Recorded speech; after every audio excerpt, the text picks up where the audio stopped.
Emma Reynolds is a professor in childhood studies at the School of Social Sciences at Cardiff University. She works with children and young people and is very well regarded.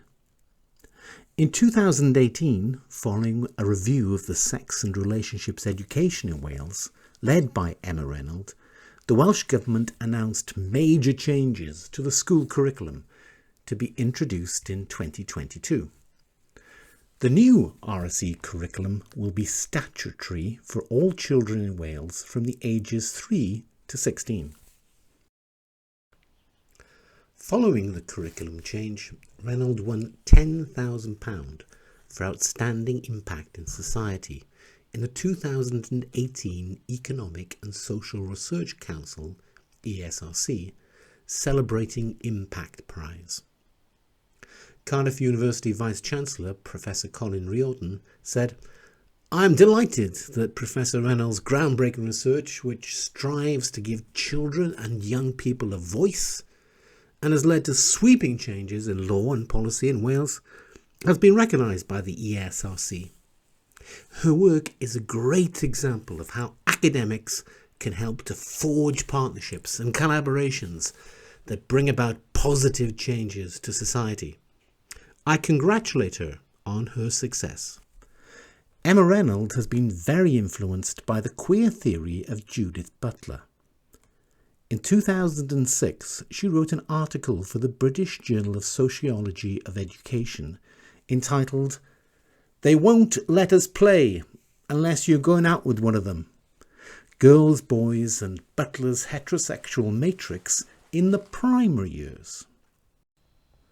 Reynolds makes reference to Butler's highly influential work, Gender Trouble, and argues that there is a pervasive heterosexual culture making up a heterosexual matrix. Boys are expected to be masculine and to be sexually attracted to girls. Girls are expected to be feminine and to be sexually attracted to boys. Those outside this normative matrix can be targets of ridicule.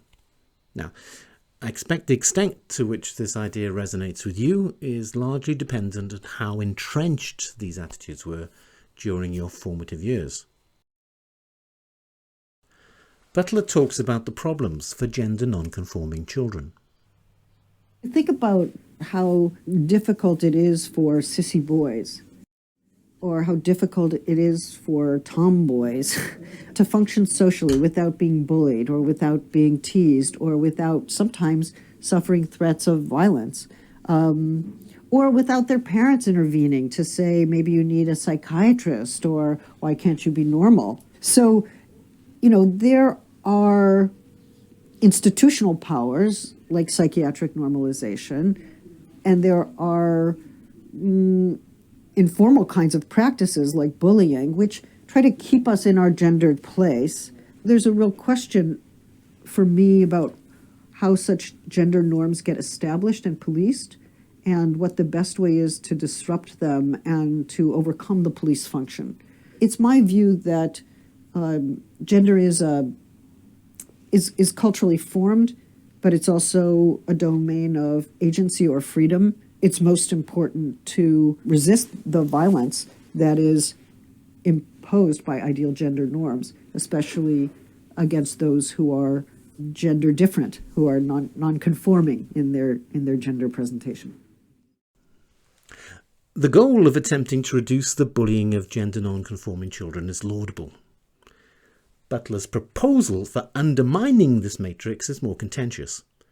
She suggests that gender non-conforming children perform the role of the opposite sex, and that performance will influence other people to interact with those children as if they were the opposite sex. The proposal undermines the sex-based definitions of man and woman, boy and girl.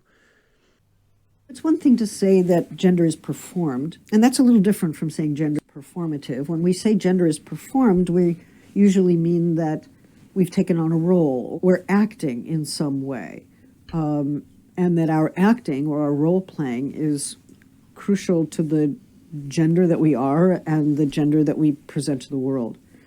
To say that gender is performative is a little different, because for something to be performative means that it produces a series of effects. We act and walk and speak and talk in ways that consolidate an impression of being a man or being a woman. We act as if that being of a man or that being of a woman is actually an internal reality or something that's simply true about us, a fact about us. Actually, it's a phenomenon that's being produced all the time and reproduced all the time. So to say gender is performative is to say that nobody really is a gender from the start. I know it's controversial, but that's my claim. Butler claims that gender identity is performatively constituted by gender expression. So the term gender identity that was previously used in a psychological, psychiatric context for people with a mental health ailment thus becomes pulled into a sociological context in the teaching of children. Now, it's understandable why some may see Butler's proposal as subversive. A gender non-conforming girl may be less likely to be teased if she expresses herself as a boy. But the proposal reifies gender stereotypes. It makes them concrete rather than challenging them, and undermines the immutability or the understanding of the immutability of sex. Emma Reynolds starts her paper with this statement. Judith Butler's conceptualization of how gender is routinely spoken through a hegemonic heterosexual matrix has been pivotal for many social scientists researching within and beyond educational settings, for exposing the way in which children's normative gender identities, intelligible genders, are inextricably linked to dominant notions of heterosexuality. She ends her paper with what sounds like a rallying cry for ideological action. The heteronormativity of gender relations in the early years is certainly ripe for some gender trouble, and some of this work is well underway and radically disrupting a range of gender and sexual truths in what might be more fittingly described as the heteroformative years. In May 2021, the Welsh Government invited responses to a consultation document for its Relationships and Sexuality Education (RSE) statutory guidance and code. The initial document included the following paragraphs relating to gender identity.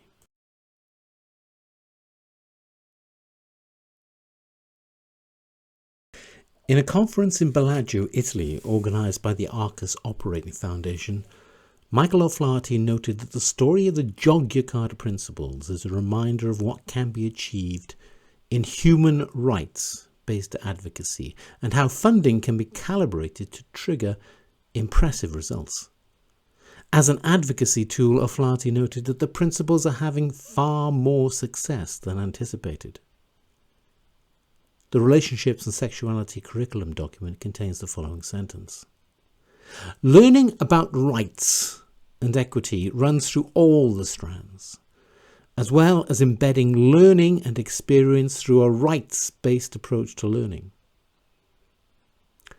The word gender is mentioned 17 times in the document. In the pursuit of inclusion, the idea that a child can be in the wrong body is being normalised. In 2019, it was announced that John Stryker had donated $2 million to help fund the first queer studies chair at an historically black college or university.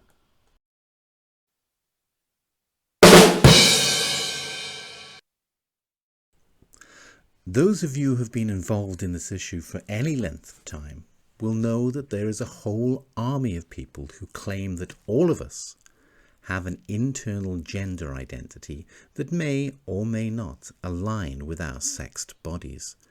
An army that can be categorized as Team Trans Rights.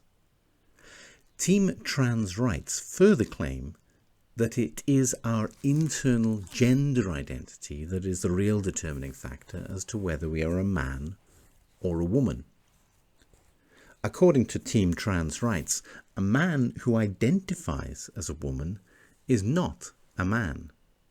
He is a trans woman, a subset of woman. And a woman who identifies as a man is not a woman. She is a trans man, a subset of man. People who neither identify as a man nor as a woman are non-binary.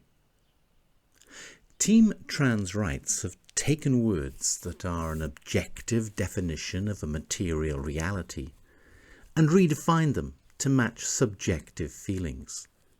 Subjective feelings that require the acceptance of socially expected gender roles and behaviours. Subjective feelings that require the acceptance of gender stereotypes.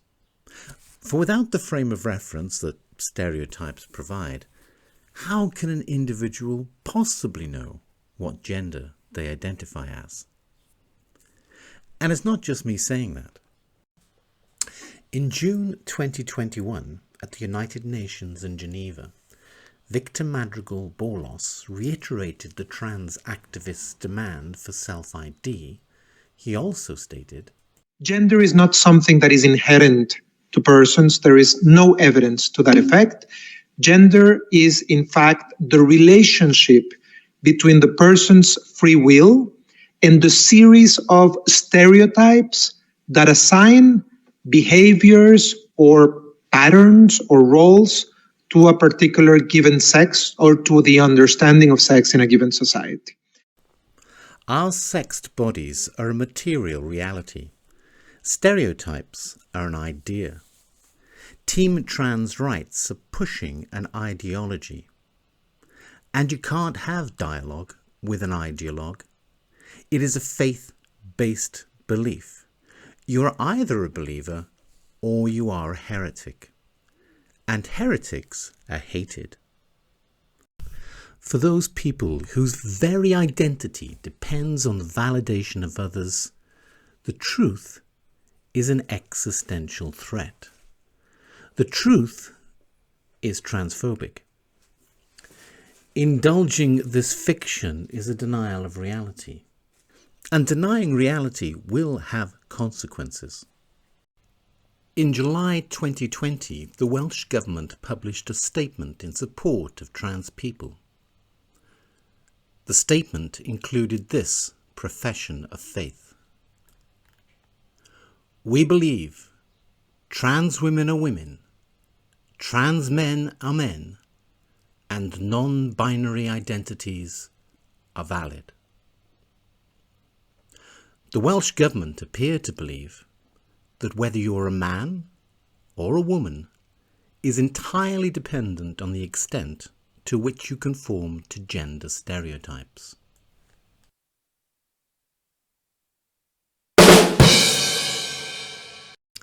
Gender dysphoria used to be quite rare, and the vast majority of people who decided to transition fell into one of two categories.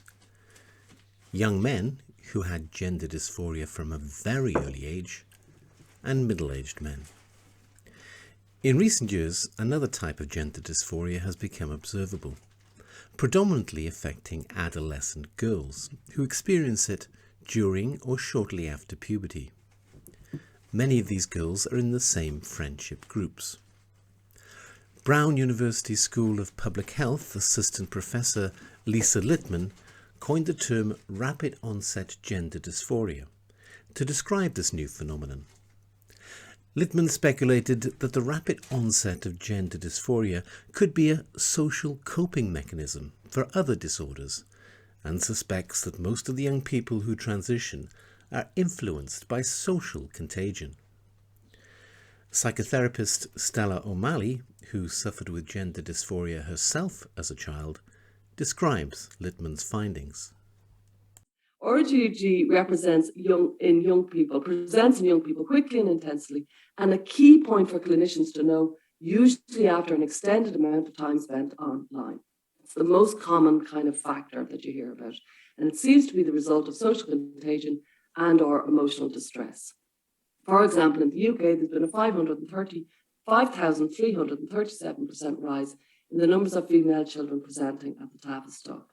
And so if you look at these two graphs, you'll see what is historically, children who had gender-related distress were very small in number, were like people like myself, and it presented young. So for me, it goes back to as far back as I can go. So that'd be about the age of 3. And it's very intense and it's very loud. I remember Ken Zucker, who I hope is here, I know he registered today. Remember he said, when a child presents as, with gender dysphoria, the town knows it. It's loud, if you follow me.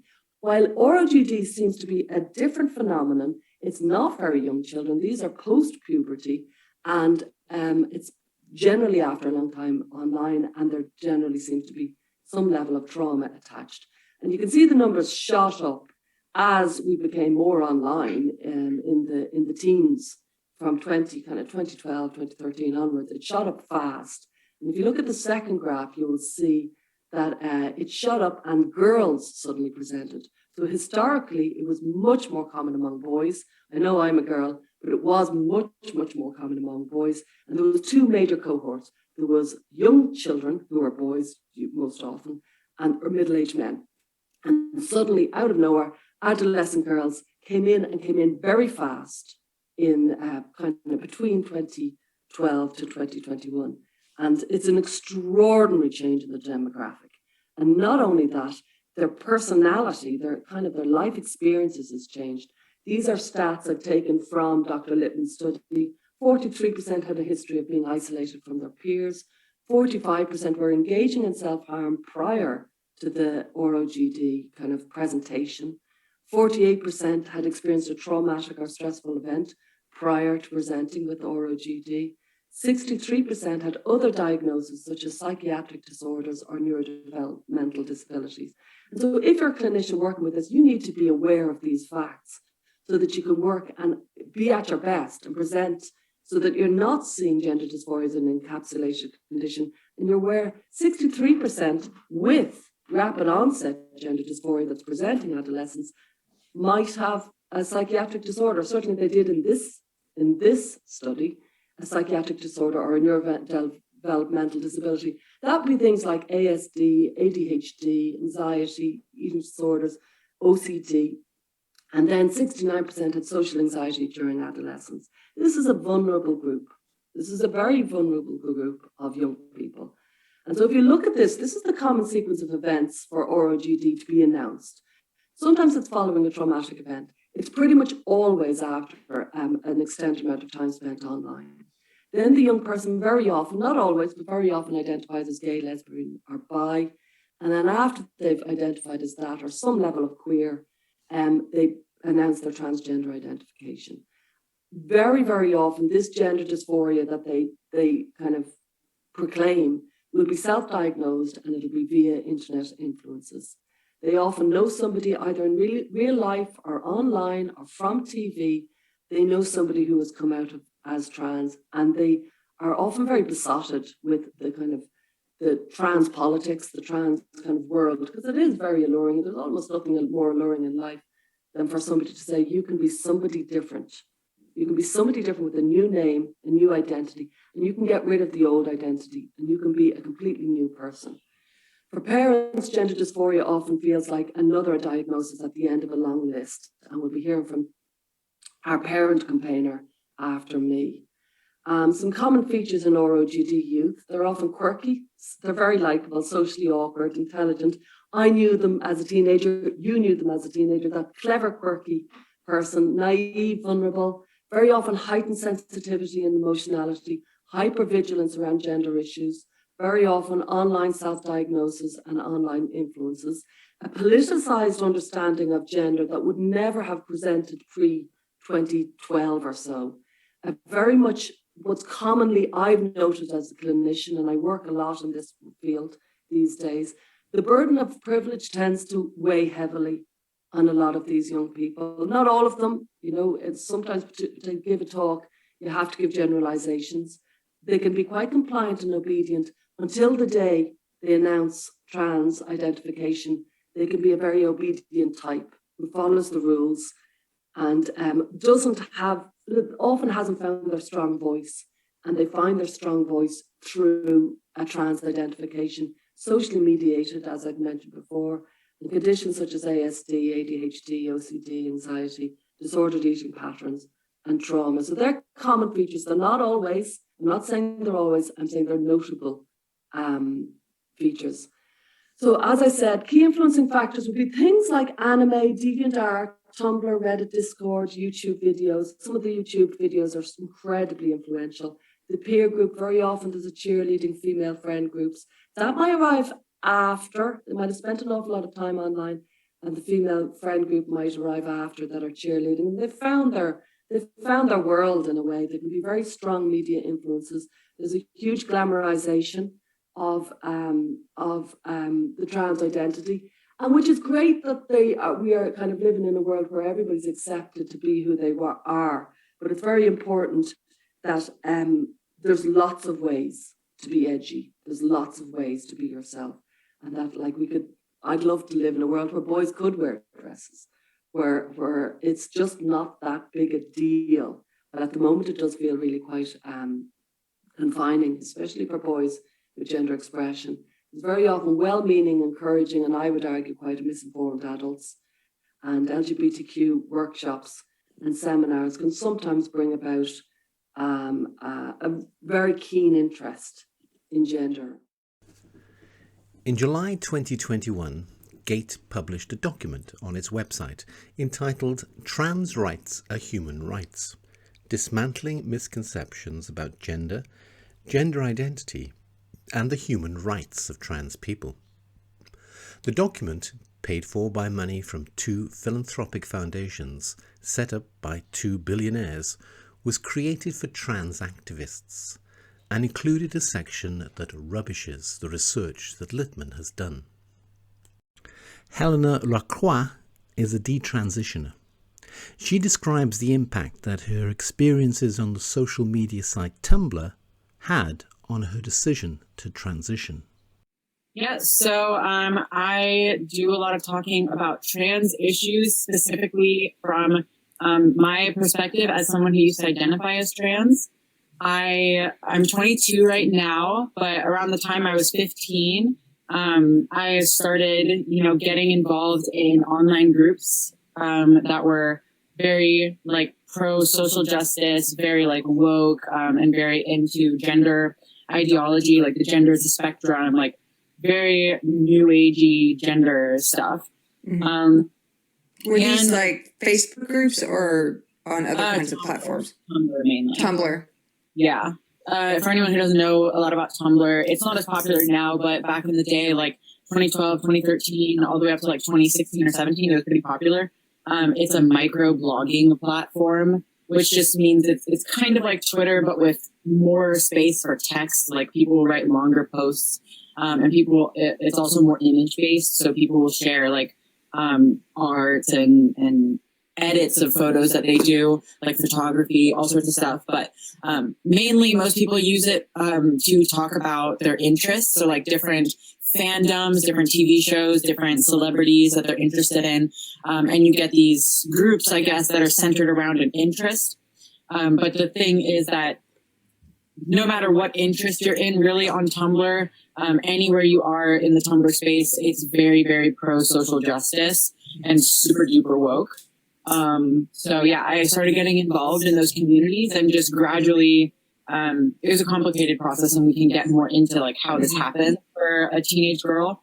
But yeah, I just ended up after the course of a few years identifying as trans. And as soon as I turned 18, I went on testosterone, and I was on testosterone for about 17 months. Thankfully, I have recovered pretty much from that. As far as I know, I haven't gotten a full medical checkup or anything like that. But as far as just getting on with my life, I've recovered from the testosterone. But yeah, I came off testosterone February of 2018, so it's been a few years. Okay. And ever since then, I've just had a complete reorganizing of the way that I think about the world and myself and political, social issues. So I do a lot of tweeting and also coming on podcasts. I've gone to a few events to speak, just to raise awareness for what's going on with young women right now. Right. So what was the response like from the Tumblr community when you came out as someone who identified as trans? And then what has the response been since you've decided that you're detransitioning? Yeah, so when I first decided that I would come out as trans, it was a gradual process. So I didn't just come out one day and say I'm a boy. I started with like, I'm a demigirl. My pronouns are they, them, like that kind of thing. Mm-hmm. And then I just progressively got more and more towards like wanting to be a boy. But yeah, every step along the way, every time I would change my pronouns or change my name or something like that, all on Tumblr, people would be very supportive and like send me messages being like, oh, I support you so much. This is amazing that you're doing this and like being yourself and finding yourself. So there was a lot of support there. And I also, a big thing on Tumblr is like, most people who've been on Twitter will also recognize this, but it's like when you're talking about an issue, if you're like a straight white person, they will tell you that you're not allowed to have an opinion on that issue. Yes. And so that, like, as a teenager, I always felt very self-conscious about that I wouldn't be able to speak my mind on anything. I like to speak my mind. Like, I'm a pretty, like, opinionated person. But yeah, I would always get that response that I can't say what I want to say because I'm a straight white girl. Mm-hmm. But after I came out as trans, that kind of went away. And I now had some credibility and ability to speak on different issues. Yes. So that was, aside from the support, it really felt like I could speak my mind better. In 2014, David Karp, co-founder of Tumblr, joined the board of directors of Planned Parenthood, a non-profit organisation in the United States that has traditionally provided reproductive health care. Shortly after, it diversified. It now offers cross-sex hormones to young people over the age of 18 and over the age of 16 with parental consent. Planned Parenthood now has more than 500 clinics offering hormone therapy on an informed consent basis. No psychological evaluation of the client is required. In 2017, the organisation received $10 million from the Open Society Foundations to expand the grantees' youth outreach and organising efforts. In 2018, Planned Parenthood released a video entitled How to Know If Your Kid is Transgender. You may be wondering, if my son wears skirts all the time, could that mean he's gay or transgender? And what does it mean if my daughter doesn't want to be called a girl? The truth is that your child is who they are, and it's going to be okay. There's nothing you as a parent can do to change your kid's gender identity. While most people don't have a sense of their sexual orientation until middle or high school, children do start to understand their gender identity as early as 3 years old. Some little kids may understand that the gender everyone says they are is not who they really know they are inside, and that's the definition of transgender. Transgender Trend is a UK organisation advocating for evidence-based care of gender dysphoric children and science-based teaching in schools. Stephanie Davis-Arai is the founder of Transgender Trend. She describes the culture shift that has seen a change in our language that has resulted in children with gender dysphoria being labelled as transgender children, and the extraordinary ideological capture of our institutions in the name of inclusivity. 2015, because I'd seen over the preceding couple of years increasing press and media coverage of so-called trans kids, and all of this was totally uncritical.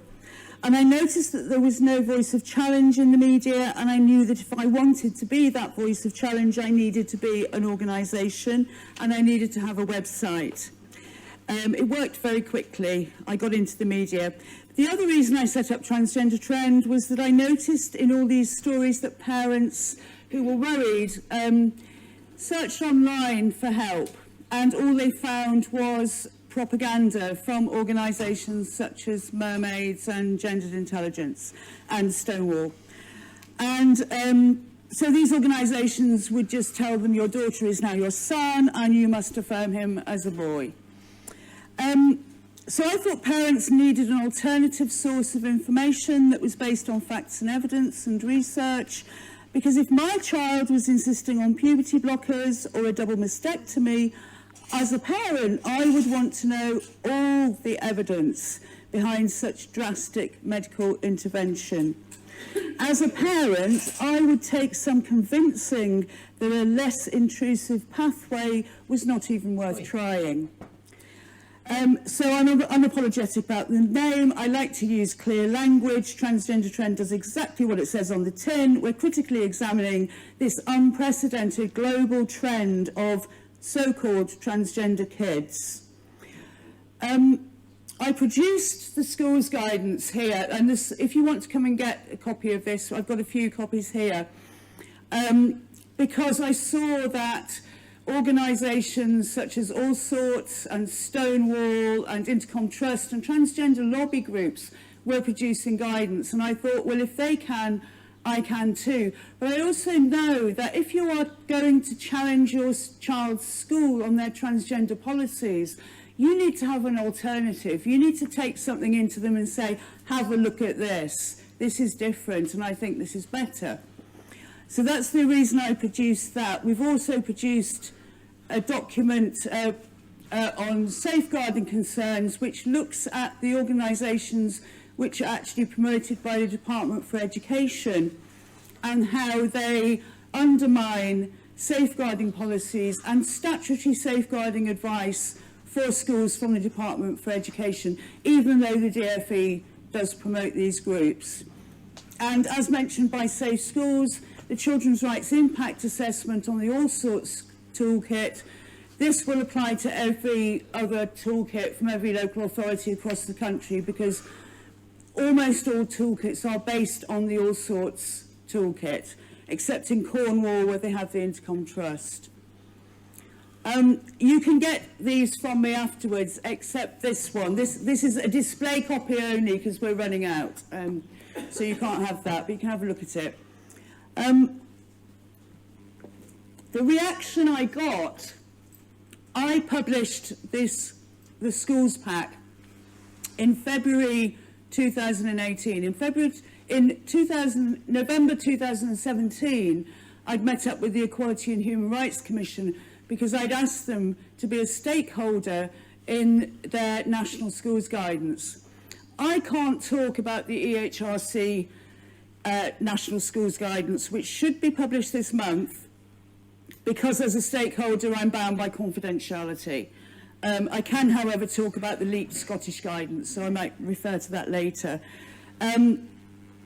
But I deliberately actually worked very hard and rushed out the Transgender Trend schools pack, because at that time the EHRC schools guidance was due to be published in March of that year. So I brought out the Transgender Trend schools guidance just to pip them to the post and give them something to think about. And I have to thank Stonewall for doing a sterling job on really promoting the Transgender Trend schools pack to all local authorities, telling them not to use it. They did a fantastic job for me there. I actually published it in half term. I was thinking this is not a good time. You know, parents are on holiday. It's going to go sort of by unnoticed. And after a few days, suddenly Twitter exploded, and it hasn't really stopped since. So I did something really against the rules there, of which I'm very proud. I was not allowed to write schools guidance, even though these other lobby groups were.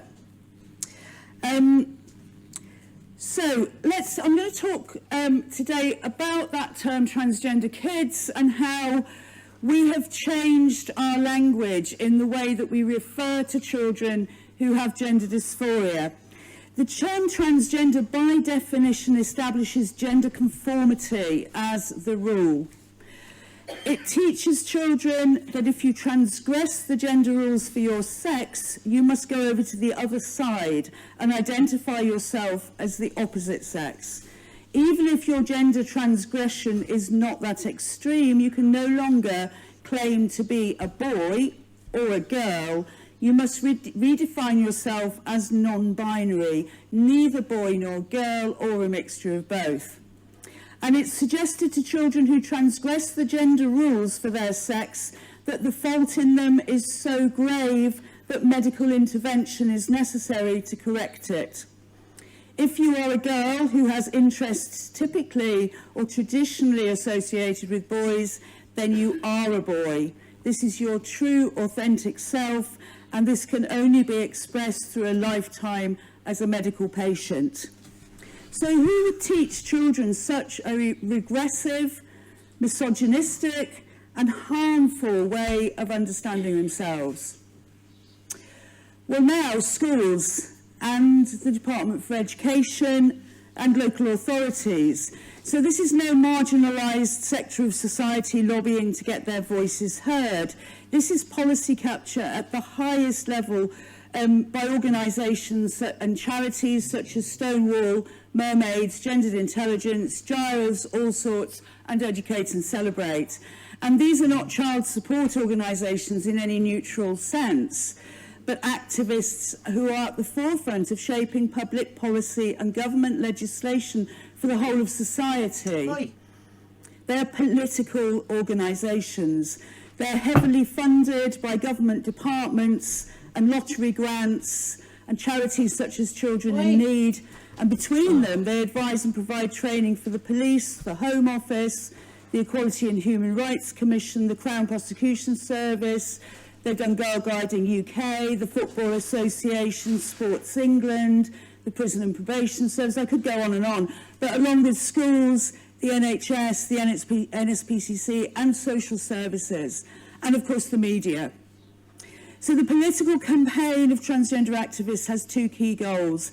One is to establish gender identity as the distinction between men and women in society and in law, and the other one is to establish affirmation and social transition as the only legitimate approach towards children with gender dysphoria. And these two campaign goals are inextricably linked, because if you're saying that gender identity is innate, then you have to say children are born with it. And it's no secret that these self-appointed experts who are influencing policies on children, such as Giles, and share the political aims of the most extreme activists that we see on Twitter to change the definition of man and woman in law. I just want to pause here and show how I'm qualified to talk about this issue. The next slide. I am actually, because I get accused a lot about you've got no right to talk about trans kids, you don't work with trans kids, as if trans kids were some magical being that are different to every other child. I'm actually qualified through the GIA's e-learning gender variant children and trans adolescents resource. I passed in 2018. And I have the same qualification to talk about trans kids as GP Dr. Helen Webberley. So GIAS, this resource was actually taken down from the Royal College of General Practitioners after some complaints by some great doctors who questioned the advice given in this e-learning resource. This wonderful certificate that I own, and I have framed at home, I had to answer every question wrong. You know, I had to say the opposite of what was the sensible approach towards any child. So GIAS say this. GIAS supports the application of the term sex to biological factors and gender to psychosocial and cultural factors. So far so good. Hence, male, female are terms for describing sex, but man, woman, or any variations between or outside these psychosocial categories are terms for describing gender identity. Now that is the campaign goal of activists, to establish men and women as gender identities and not as sexes. This was from their annual report 2017. So the denial of biological sex is no hidden ideological agenda. It's out there, we know it. The All Sorts School Toolkit, which is promoted on the Mermaids website, it's promoted by the Tavistock JIDS, it's promoted by the NEU, gives this advice on the teaching of sex education. In labelling the genitals, make it clear that most, rather than all boys, have a penis and testicles, and most, rather than all girls, have a vulva and vagina. Teachers are also openly advised to encourage a boy who identifies as a girl to believe that he was literally born female. And I quote from their guidance, some trans pupils and students will need support in developing scripts and responses to questions they may be asked about their transition. This may include phrases such as, I have always been a boy or girl. According to Giles,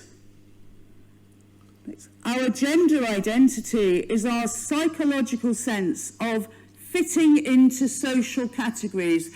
That's my italics there. Typically of man or woman, and that's from their e-learning resource.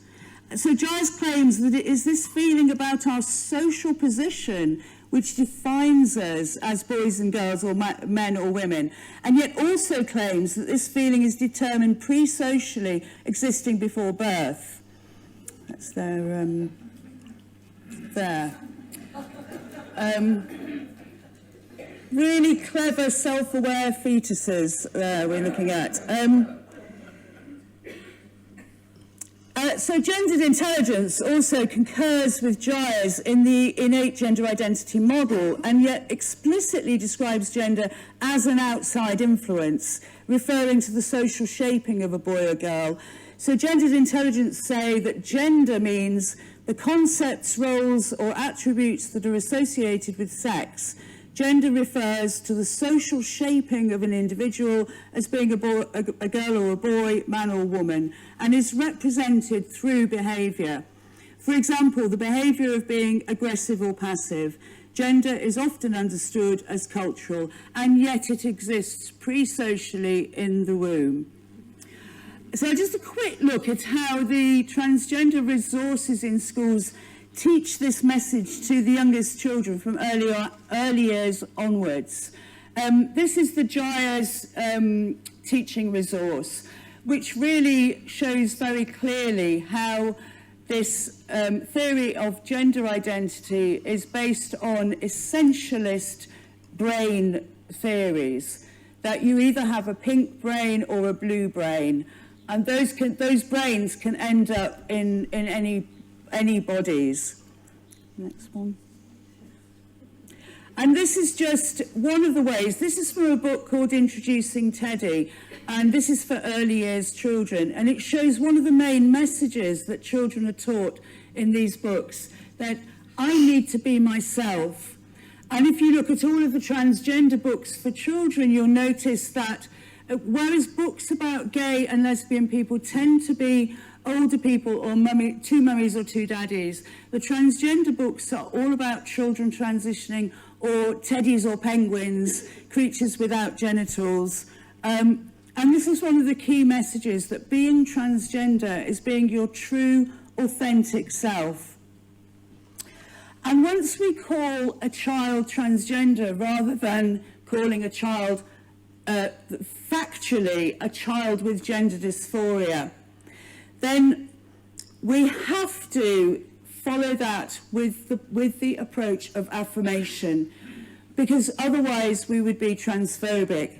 So I want to point out that what schools are being asked to do is not to include transgender people like under the protected characteristic Gender Reassignment and Equality Act, and make sure that they are referring to that protected characteristic and ensuring that there is no discrimination against children who identify as transgender, which would be correct. What they are being asked to do is to take part in an experimental approach towards children, which is called affirmation and social transition. And affirmation is not a model which has been informed and developed through clinical research, and there is no evidence to support its use in schools. And yet schools are being instructed through guidance to implement this controversial approach whereby teachers must facilitate the full social transition of children and young people in their care, to the extent that they must be referred to and treated as a member of the opposite sex in all circumstances, including in toilets, changing rooms, residential accommodation and sports. And I want to point out here that schools do not have an obligation to teach gender identity. Gender identity is not a protected characteristic. Gender is not a protected characteristic. So gender identity, to change policies to be in line with gender identity as the distinction between boys and girls, rather than sex being the distinction between boys and girls, is not an obligation of schools. They must protect children covered by the protected characteristic sex, and they must make a distinction between sex and gender.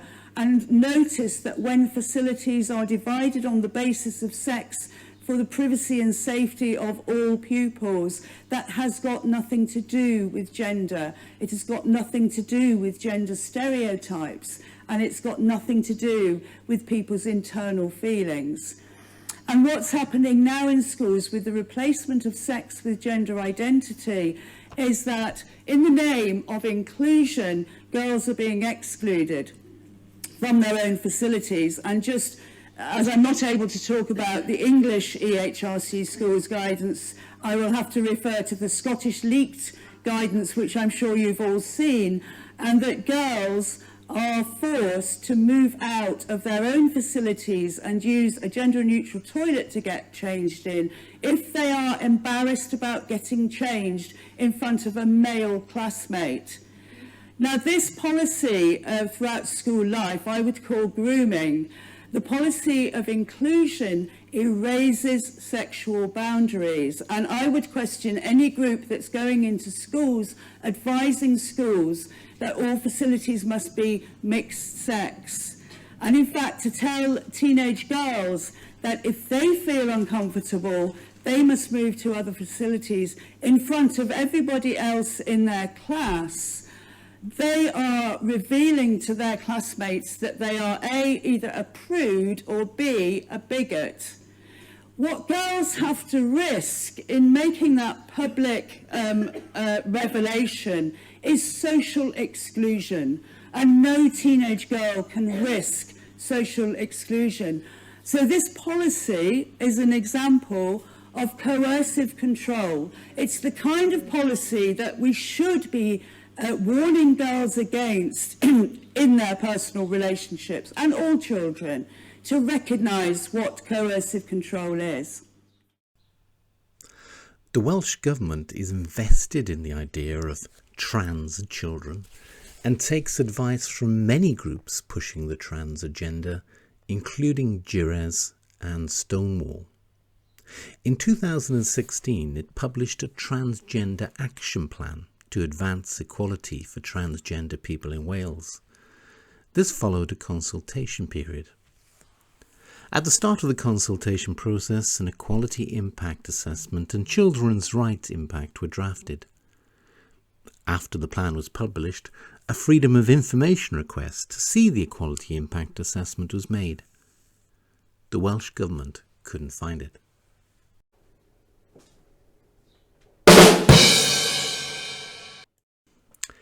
GLSEN, pronounced GLSEN, is the gay, lesbian, straight educational network in the United States which works in schools.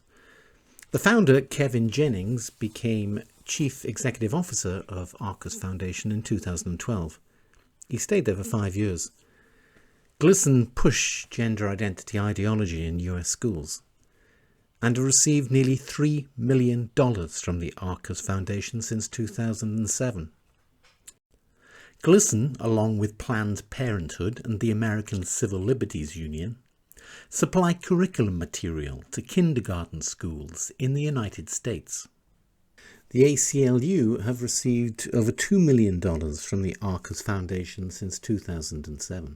Abigail Schreier writes about their activities in her book Irreversible Damage. This is how gender identity is taught in schools, with the materials, curricula, speakers and teacher training supplied by gender activists. Kindergartners are introduced to the genderbread person and gender unicorn. Kindergarten teachers read from I Am Jazz, and the little ones are taught that they might have a girl brain in a boy body, or vice versa. Schools that administer this instruction never acknowledge that, as a scientific matter, it's gibberish. In Wales, if anything, the RSE curriculum will be even more ideological. You'd think it'd be quite straightforward, right? That kids would be taught that social media is bad for their mental health, and ruminating about their gender is also bad for their mental health. That they shouldn't be influenced by YouTube videos, that gender stereotypes are socially constructed, and people can't change sex. And we should be sympathetic to people struggling with gender dysphoria, but nobody is born in the wrong body. But this is education that strives to give young people a voice, where what is true is much less important than what is inclusive. If you hope that relationships and sex education in Welsh schools will be scientific, you'll be disappointed. The Welsh Government resource to support RSE for Welsh children is called Agenda. You can find it online. It has been built by E.J. Reynolds and has many influential supporters, including Cardiff University and the NSPCC. Press the download button to download the entire resource PDF. Now, we should expect our educators to take safeguarding issues seriously and not to lie to our kids. Agenda ignores safeguarding and is full of lies. We know that social media is a contributing factor to rapid onset gender dysphoria. It is a virtual, imaginary world that is disconnected from the reality of material bodies. Agenda advised children to access Tumblr.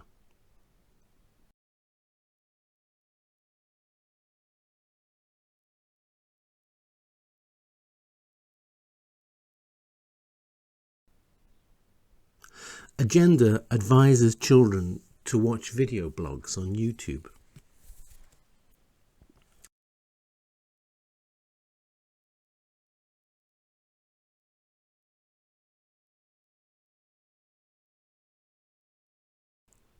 Agenda claims that children have a right to a gender identity. I don't know what official document that comes from, but the statement seems to imply that children have the right to coerce others in how to address them. Agenda highlights a school's invitation for a man to talk about being a lesbian.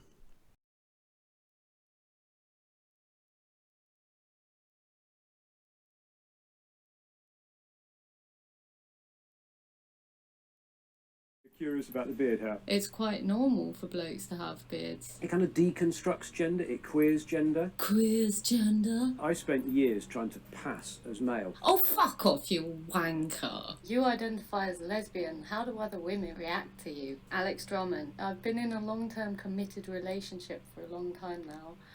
So I'm spoken for, but I certainly draw out the inner lesbian in women. Stonewall UK, acceptance without exception. Your fucking minds are so open, your brains have fallen out. Lesbians exist, and this is not it.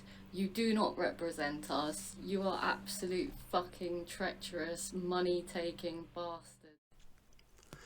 Agenda teaches kids that sex is not just male and female.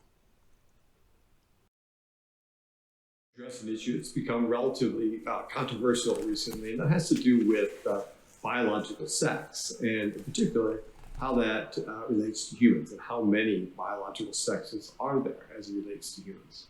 Now, to answer that question, the first thing you want to ask is, what is the sexual reproductive system for, right? And so the sexual reproductive system is for the production of new life. And to do that, there are two gametes that have to be produced. You have to produce the sperm and the ova, the sperm and the egg. And so there are two biological sexes. There's the biological sex that normally functions to produce sperm. And then there's the other biological sex, female, that normally functions to produce the ova or the egg. And when the sperm and the egg come together, you can produce new life. Now, there is no other sort of gamete that's normally produced. There isn't a third gamete that's used during a sexual reproduction. There's sperm and the egg with humans.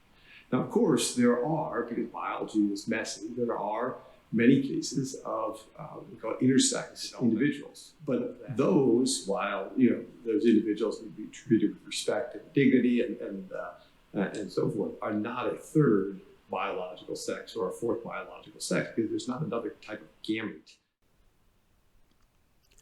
Agenda provides a link to mermaids, whose CEO thinks kids' access to puberty blockers should be as easy as getting the contraceptive pill. Agenda tells us that we come into the world already coded through gender labels.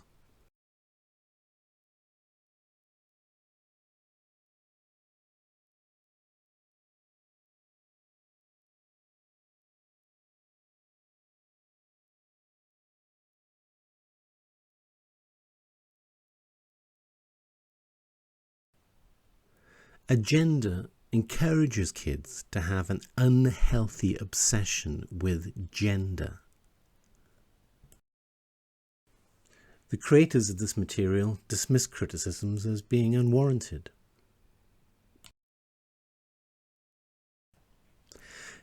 In an online webinar, psychotherapist Stella O'Malley identified 5 key factors that influence the development of rapid onset gender dysphoria in children.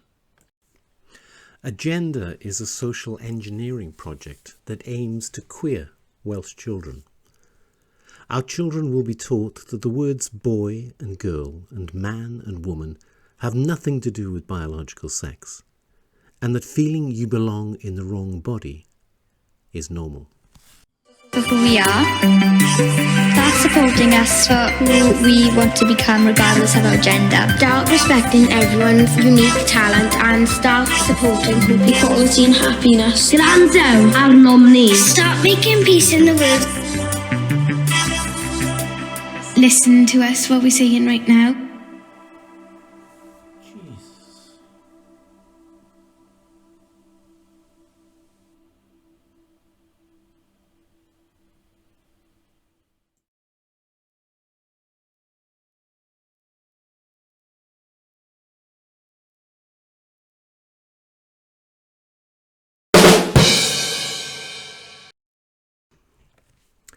In the UK, legal recognition of a trans identity is only available for those who are over 18. This is not surprising. Parents have a duty of care to their children until such time as they reach maturity. In 2019, a report was produced for trans activists to campaign for the legal recognition of a trans identity for children and adolescents. The aim is to eliminate the minimum age requirement. The report was produced by Dentons, the world's biggest law firm, the Thomson Reuters Foundation, and the International Lesbian, Gay, Bisexual, Transgender, Queer and Intersex Youth and Student Organisation, IGLIO. The authors of the document begin by asserting an ideological belief.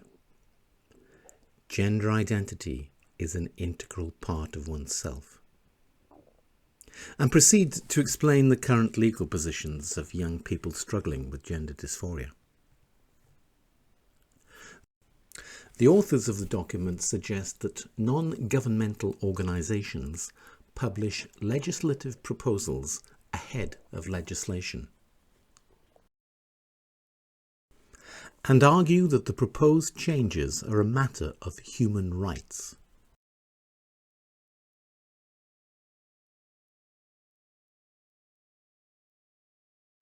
The authors emphasise that legislative changes should be made as quickly as possible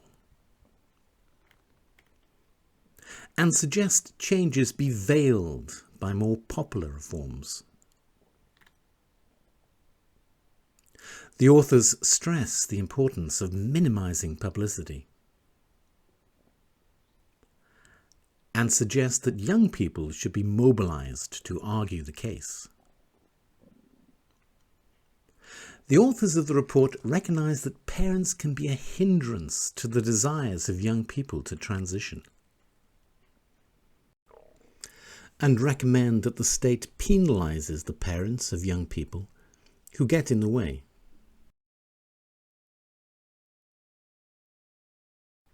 Anna Robinson is listed as co-chair of IGLIO in their 2018 annual report. The report also includes a reference to the document that Dentons would eventually produce. Anna left the organisation a few weeks before the document was published. Anna now works for the UK Parliament as researcher and coordinator for the All-Party Parliamentary Group for Global LGBT+ Rights. Stonewall have close connections with Dentons. The only organisation that contributed to the document but wished to remain anonymous was from the UK.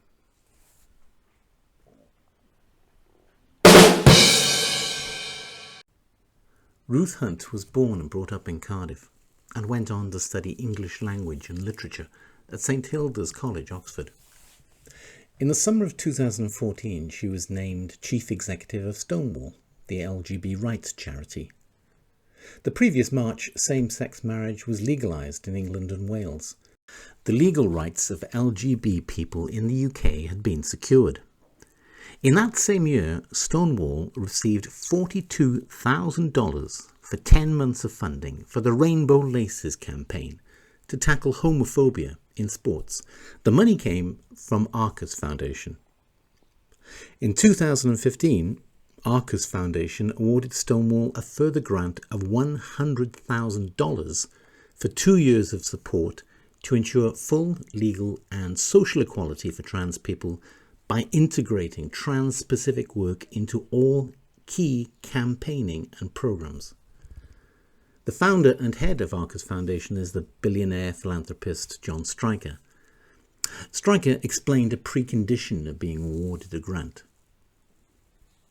We also required that all grantees have a board-approved non-discrimination policy that includes sexual orientation and gender identity.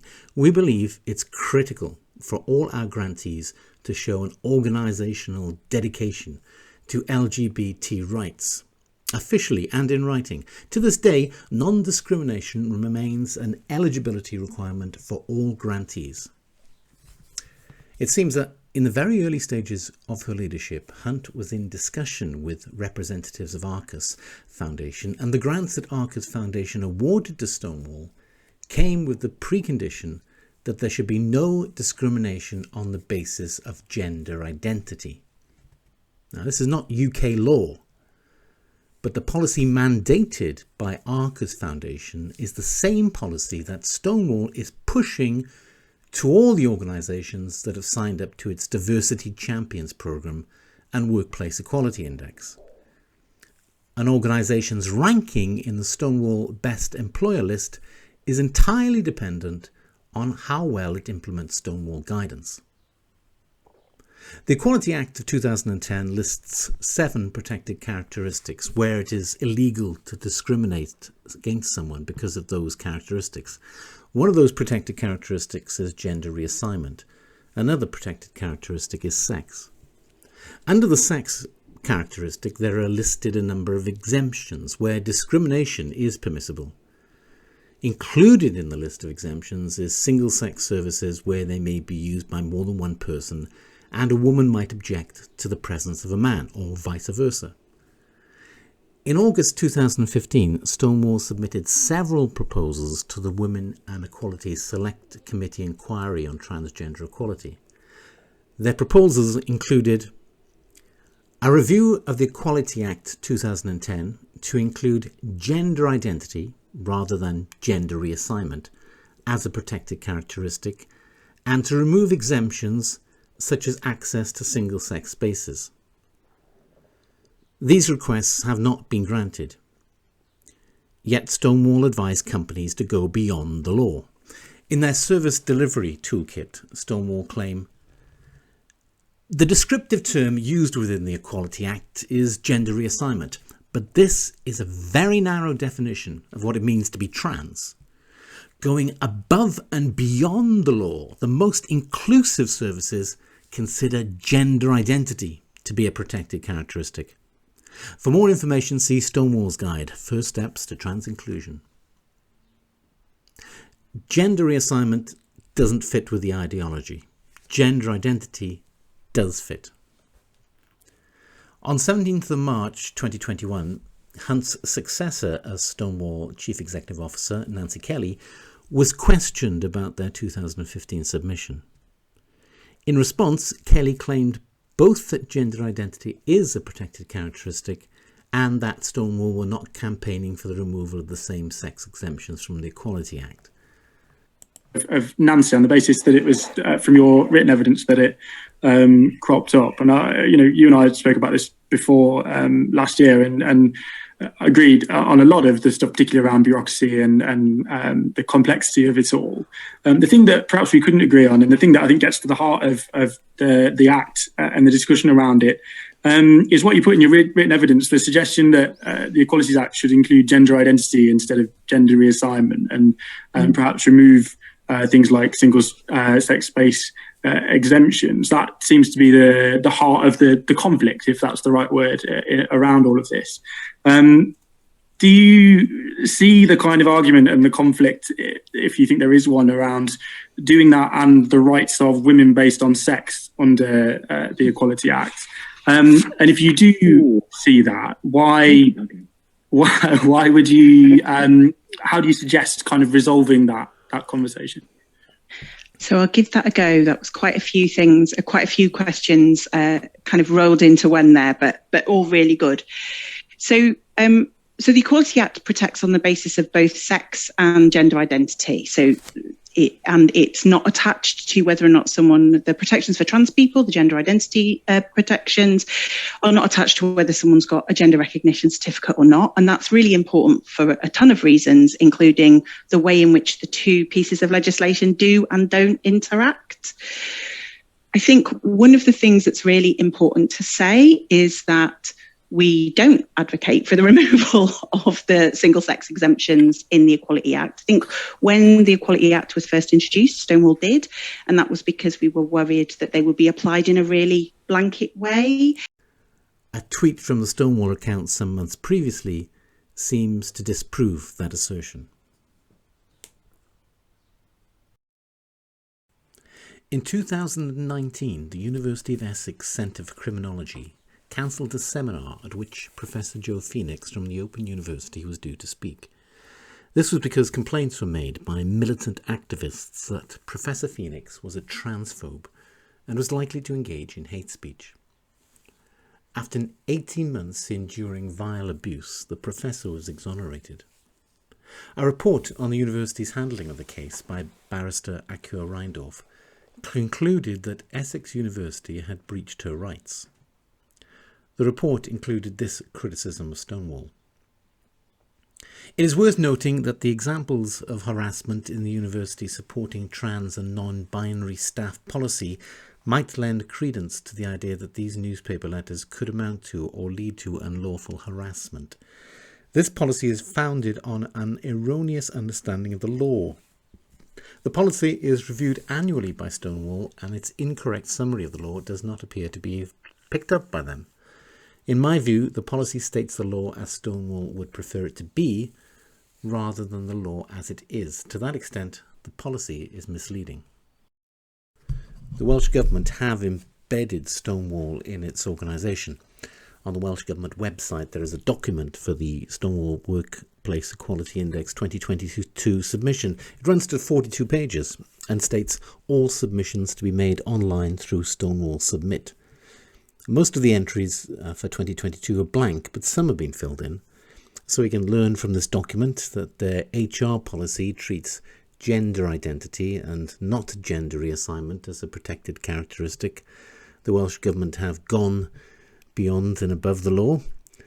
Regarding the maternity and adoption leave policy, the entry apologetically states, whilst every effort has been made to use inclusive language in this policy, please note that in recognition of the laws and regulations surrounding pregnancy rights in the UK and the likely expectations of the majority of our pregnant employees, this document does contain some gender terms. Where such terms appear in the guidance, they should be taken as applying equally to trans or non-binary parents. In their special leave policy, the Welsh Government explained, we acknowledge that the terms gender identity and gender expression are not protected characteristics as defined by the Equality Act 2010. However, we believe that government policy, which includes provision for those persons who identify within the trans umbrella, rather than on the basis of a binary gender, is a more inclusive approach and one that ensures the Welsh ministers are in a position to comply with all their statutory duties related to equality and the promotion of well-being in Wales. The Welsh Government do have a gender-neutral and accessible toilets policy, which is great to know. Their LGBTQ plus staff network PRISM gets a mention. PRISM is mentioned on our jobs page. In addition, job packs also include this. The uploaded document contains screenshots from a job advert and job pack, which include information on PRISM, mention that we are Stonewall Diversity Champion, and include the Stonewall logos. So they advertise Stonewall as well, which I'm sure will give them extra points. We learn gender fluid staff can request 2 security passes if they wish, although only one can be active at any time, which I guess is probably a good thing. Otherwise, it would seem to be a little bit insecure. Lawyer Naomi Cunningham writes, you have to hand it to Stonewall. It's an astonishingly audacious, skillful and successful operation. In summary, it goes like this. You pay lots of money for Stonewall training. You pay for membership of a scheme that wins you the privilege of being, by turns, patronizingly congratulated and sanctimoniously nagged about how well you've absorbed and implemented that training. You lavish management time on embedding that training in every aspect of your operation, from board to suppliers, from clients or users to middle management. You pay for more Stonewall training along the way. So Stonewall sets you a lengthy open book examination on how well you've done that. You spend hours and hours plodding through that examination, meekly uploading your policies, giving examples of initiatives, training sessions, social media engagements, etc. Stonewall mark your submission and give you feedback on areas in which you can improve your compliance with their every demand, very likely involving more Stonewall training. You do the same again next year. It's easy to see what's in it for Stonewall. They're a lobbying group.